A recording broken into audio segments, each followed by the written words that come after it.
What's going on, everybody? In today's video, as you can see by the title, we got the 125 setup. Now, this was suggested to me in the comments by a guy named JP. So if you ever have any suggestions, feel free to comment down below and I'll do what I can on videos.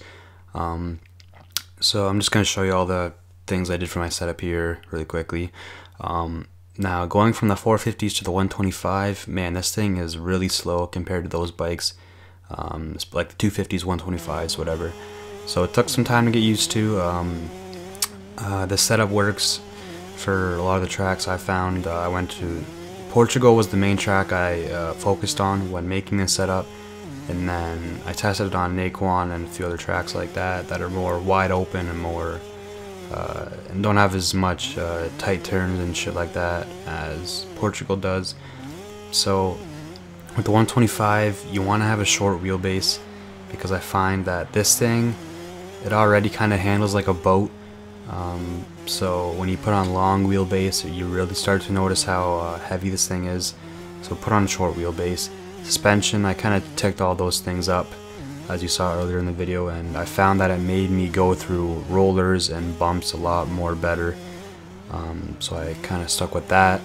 And then with the gear ratio and stuff, I find you can kind of do whatever with the 125, with short, medium, or long, but I think short works the best because this bike does tend to bog pretty easily, even when I raised a few of my gears up. But yeah, so this thing definitely really slow, really hard to get used to, especially going from the 450 to the 125, like I said earlier. I wouldn't recommend I don't really enjoy riding the 120, the two strokes in these games, because they tend to be slower or worse. But the KTM 125, on paper it was the best 125, so I bought that, fully upgraded it. I mean, yeah, there's not too much else I can say really. The setup, again, it's kind of all personal preference with the setup. But hey, hopefully it works for you. So hope you enjoyed this video, and I'll see you next time.